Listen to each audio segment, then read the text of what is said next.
രാവിലെ തന്നെ ചെറിയ മഴയുണ്ട്. ഇപ്പം മിക്ക ദിവസവും മഴയാണല്ലോ. ഞങ്ങളാണെങ്കിൽ അമ്പലത്തിലേക്ക് പോവുകയാണ് കേട്ടോ. ഞാൻ ജസ്രിയ പിന്നെ ഹർഷയും ഉണ്ട്. ഇന്ന് ഹർഷയുടെ ബർത്ത്ഡേ ആണ് ഗൈസ്. ഇന്ന് സൺഡേ ആണ് കേട്ടോ. പക്ഷേ നിങ്ങൾ ഈ ഒരു വീഡിയോ കാണുന്നത് അത് കഴിഞ്ഞിട്ടായിരിക്കും. ഇന്ന് എനിക്ക് ഓഫാണ്. ഇതാണ് കേട്ടോ ജസ്രിയ, അവൾ പഠിച്ചുകൊണ്ടിരിക്കുകയാണ്.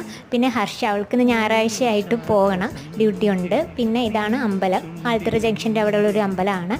അങ്ങനെ ഞങ്ങൾ അമ്പലത്തിൽ കയറി തൊഴുതി ഇറങ്ങിയിട്ട് ഞങ്ങളൊരു ചായ കുടിക്കാമെന്ന് വെച്ചു. അങ്ങനെ മാനവീയം അങ്ങോട്ട് പോകാമെന്ന് വെച്ചു. കാരണം അവിടെ ആയിരിക്കും ഞങ്ങൾ എപ്പോഴും ചായ കുടിക്കാനായിട്ടൊക്കെ പോകുന്നത്. അപ്പോൾ ഇവിടെയാണെങ്കിൽ രാവിലെ നല്ല അടിപൊളി പഴംപൊരിയൊക്കെ ഉണ്ട് കേട്ടോ. അങ്ങനെ അതും കൂടെ കഴിക്കാനായിട്ടാണ് എത്തിയത്. അപ്പോഴും ചെറുതായിട്ട് മഴ പെയ്യുന്നുണ്ടായിരുന്നു. ഒന്ന് ചിരിക്കാൻ പറഞ്ഞപ്പോൾ ഇങ്ങനെ ചിരിക്കുമെന്ന് ഞാൻ വിചാരിച്ചതേ ഇല്ല. അങ്ങനെ പഴംപൊരി കിട്ടിയിട്ടുണ്ട്. നല്ല അടിപൊളി പഴംപൊരിയാണ് കേട്ടോ. രാവിലത്തെ നല്ല രസമാണ്. കാരണം വൈകുന്നേരം ചിലപ്പം കിട്ടുമ്പോൾ കുറച്ച് തണുത്തൊക്കെ പോകും. അപ്പോൾ രാവിലെ ചെറിയ ചൂടൊക്കെ ഉണ്ട്.